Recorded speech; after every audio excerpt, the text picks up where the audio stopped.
Hi అండి, అందరికీ నమస్తే. వెల్కమ్ టు శ్రావణి కార్నింగ్ కిచెన్. ఈరోజు వీడియోలో ఫిష్ ఫ్రై పీస్ బిర్యానీ ఎలా తయారు చేసుకోవాలో చూపించబోతున్నాను.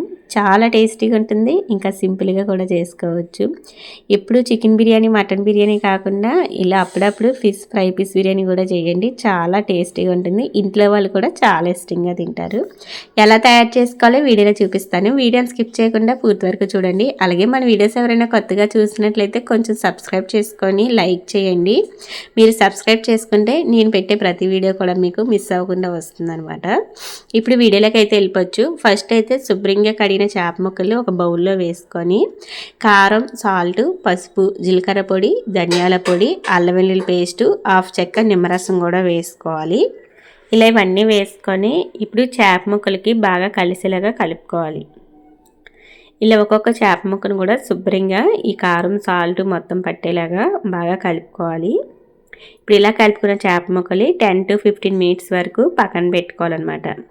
ఇవి పక్కన పెట్టుకోవడం వల్ల కారం, సాల్ట్, మసాలా ఇవన్నీ కూడా చేప ముక్కలు బాగా పడుతుంది. ఇప్పుడు వేరొక గిన్నె తీసుకొని 2 గ్లాసుల బాస్మతి రైస్ తీసుకోవాలి. ఇక నేను బాస్మతి రైస్ అయితే తీసుకున్నాను. మీరు ఇంట్లో రెగ్యులర్గా వాడే రైస్ కూడా తీసుకోవచ్చు. ఈ రైస్ అనేది ఆప్షనల్ అనమాట.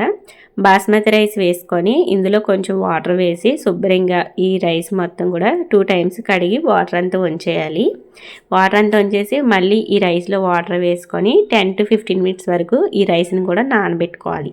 ఇప్పుడు మూత పెట్టి పక్కన పెట్టేసి ఈ ఫిష్, ఈ రైస్ మొత్తం ఒక 10 to 15 మినిట్స్ నానిన తర్వాత మిగతా ప్రాసెస్ అయితే చూపెడుతున్నాను. ఇప్పుడు స్టవ్ ఆన్ చేసి స్టవ్ మీద కడాయి పెట్టుకొని ఆయిల్ కొంచెం ఎక్కువగానే వేసుకొని మనం ముందుగా కారం, మసాలాలు ఇవన్నీ కలిపిన చేప ముక్కలు ఒక్కొక్కటిగా ఆయిల్లో వేసుకోవాలి. చేప ముక్కలు ఫ్రై చేసేటప్పుడు స్టవ్ మంటను మీడియం టు లో ఫ్లేమ్లో అడ్జస్ట్ చేసుకుంటూ చేప ముక్కలు బాగా ఫ్రై చేసుకోవాలి. ఇలా ఒకవైపు ఫ్రై అయిన తర్వాత మిగతా సైడ్ కూడా తిప్పేసి ఈ 2 వైపులో కూడా చేప ముక్కలు బాగా ఫ్రై చేసుకోవాలి. ఇలా ఈ విధంగా చేప ముక్కలు బాగా ఫ్రై అయిన తర్వాత ఇప్పుడు ఒక బౌల్లోకి తీసుకోవాలి. చేప ముక్కల్ని ఒక ప్లేట్లోకి తీసుకొని మళ్ళీ మిగతా చేప ముక్కలన్నీ కూడా ఇలానే ఈ ఆయిల్లో వేసి బాగా ఫ్రై చేసుకోవాలి.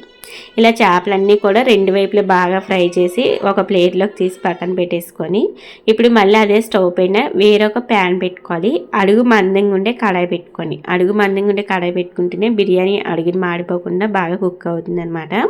ఇప్పుడు అడుగు మందంగా ఉండే కడాయి పెట్టుకొని ఆయిల్ వేసుకోవాలి. మీకు ఇష్టమైతే నెయ్యి కూడా వేసుకోవచ్చు. ఆయిల్ వేసుకొని బిర్యానీ స్పైసెస్ అన్నీ వేసుకొని కొంచెం ఫ్రై చేసుకోవాలి. ఈ మసాలాలన్నీ కూడా బాగా ఫ్రై అవ్వాలి. బిర్యానీ మసాలా ఇలా కొంచెం ఫ్రై అయిన తర్వాత ఇప్పుడు సన్నగా పొడవుగా కట్ చేసిన ఆనియన్స్, పచ్చిమిర్చి, కొంచెం కరివేపాకు ఉంటే కరివేపాకు కూడా వేసుకొని ఆనియన్స్ గోల్డెన్ కలర్ వచ్చేంత వరకు బాగా ఫ్రై చేసుకోవాలి. ఆనియన్స్ గోల్డెన్ కలర్ వచ్చేంత వరకు బాగా ఫ్రై చేసుకోవాలి. ఆనియన్స్ ఈ విధంగా ఫ్రై అయిన తర్వాత ఇప్పుడు 1 లేదా 2 టమాటాలు తీసుకొని చిన్న ముక్కలుగా కట్ చేసి టమాటాలు కూడా వేసుకోవాలి. టమాటా ముక్కలు వేసుకొని ఈ టమాటా ముక్కలు త్వరగా సాఫ్ట్గా ఫ్రై అవ్వాలంటే మూత పెట్టి ఫ్రై చేసుకోండి. మూత పెట్టడం వల్ల టమాటా ముక్కలు అనేది సాఫ్ట్గా ఫ్రై అవుతాయి అన్నమాట. ఇలా టమాటా ముక్కలు సాఫ్ట్గా ఫ్రై అయిన తర్వాత ఇప్పుడు ఈ టమాటా ముక్కల్లోకి అల్లం వెల్లుల్లి పేస్ట్ యాడ్ చేసుకోవాలి. అల్లం వెల్లుల్లి పేస్ట్ వేసుకొని పచ్చివాసన పోయేంత వరకు బాగా ఫ్రై చేసుకోవాలి. అల్లం వెల్లుల్లి పేస్ట్ పచ్చివాసన పోయిన తర్వాత మనం ముందుగా చేప ముక్కలు ఫ్రై చేసాం కదా, ఆయిల్ ఉంటుంది కదా, ఆయిల్ కూడా ఇందులో వేసేసుకోవాలి. మనం చేప ముక్కలు ఫ్రై చేసేటప్పుడే ఆయిల్ కొంచెం ఎక్కువగా వేసుకొని ఫ్రై చేసుకోవాలి. ఈ ఆయిల్ ఈ బిర్యానీ మనం తయారు చేసేటప్పుడు ఇలా వేసేసుకోవాలన్నమాట వడకెట్టేసి. ఈ ఆయిల్ వేసుకోవడం వల్ల బిర్యానీ టేస్ట్ అనేది చాలా బాగుంటుంది. ఆయిల్ వేసుకున్న తర్వాత ఇప్పుడు మనకి రుచి సరిపడా సాల్టు, స్పైసీకి సరిపడా కారం, అలాగే జీలకర్ర పొడి, ధనియాల పొడి, బిర్యానీ మసాలా పొడి కూడా వేసుకొని ఈ మసాలాలన్నీ కూడా ఆయిల్లో ఒకసారి ఫ్రై చేసుకోవాలి. ఇలా కొంచెం ఫ్రై అయిన తర్వాత ఇప్పుడు కొంచెం సన్నగా కట్ చేసిన కొత్తిమీర కూడా వేసుకొని కొత్తిమీరని కూడా ఒకసారి కలిపేసి ఇప్పుడు మనం ఏ గ్లాస్తో రైస్ తీసుకున్నామో సేమ్ అదే గ్లాస్తో వాటర్ వేసుకోవాలి. ఇక నేను 2 గ్లాసుల బాస్మతి రైస్ తీసుకున్నాను కదా, ఇప్పుడు 3 గ్లాసుల వాటర్ అయితే వేసాను. అంటే 1 గ్లాస్ రైస్కి 1.5 గ్లాస్ వాటర్ అనమాట. అలా 2 గ్లాసుల రైస్కి 3 గ్లాసుల వాటర్ అయితే వేసుకున్నాను. వాటర్ వేసుకొని ఒకసారి మొత్తం బాగా కలిసిలా కలిపి ఇప్పుడు మూత పెట్టి వాటర్ పొంగు వచ్చేంత వరకు మరిగించుకోవాలి.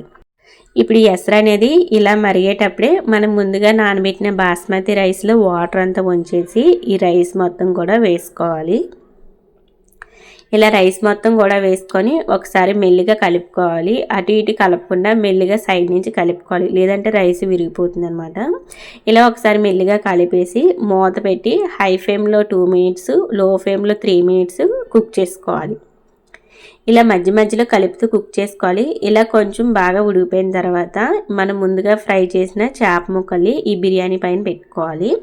ఇలా చేప ముక్కలన్నీ కూడా పైన ఒక్కొక్కటిగా పెట్టేసి పైన కొంచెం సన్నగా కట్ చేసిన కొత్తిమీర, అలాగే ఇష్టం ఉంటే కొంచెం నెయ్యి కూడా వేసుకొని మూత పెట్టేసి స్టవ్ మంటను లో ఫ్లేమ్లో పెట్టి 2-3 మినిట్స్ వరకు కుక్ చేసుకోవాలి. ఇలా 2-3 మినిట్స్ అయిన తర్వాత మనకి బిర్యానీ అయితే రెడీ అయిపోతుంది. అంటే మనం రైస్ తీసుకున్న క్వాంటిటీని బట్టి టైం అనేది చూసుకోవాలన్నమాట. ఇప్పుడు బిర్యానీ అయితే రెడీ అయిపోయింది. చూసారు కదా, వాటర్ అంతా అయిపోయి రైస్ కూడా పలుకు లేకుండా కరెక్ట్గా ఉడికిపోయింది అనమాట. ఇప్పుడు మూత పెట్టేసి స్టవ్ ఆపేసి ఈ కడాయిని దించేసి పక్కన పెట్టుకోవాలి. ఒక 5-6 మినిట్స్ వరకు పక్కన పెట్టేసి తర్వాత సర్వ్ చేసుకోవాలన్నమాట. మరి వేడి మీద సర్వ్ చేసుకోకుండా ఒక 5 మినిట్స్ పక్కన పెట్టేసి తర్వాత సర్వ్ చేసుకుంటే ఎంతో tasty fish fry piece biryani అయితే రెడీ అయిపోతుంది. టేస్ట్ అయితే చాలా బాగుంటుంది. ఒకసారి తప్పకుండా ట్రై చేయండి. ట్రై చేసి మీకు టేస్ట్ ఎలా కుదిరిందో కామెంట్ బాక్స్లో కామెంట్ చేయండి. అలాగే నా వీడియో కానీ మీకు నచ్చినట్లయితే లైక్ చేసి కామెంట్ చేయండి. అలాగే ఇలాంటి మరిన్ని కుకింగ్ వీడియోస్ కోసం మన శ్రావణి కారణం కిచెన్ ఛానల్ని సబ్స్క్రైబ్ చేసుకోండి. Thank you for watching. Bye bye.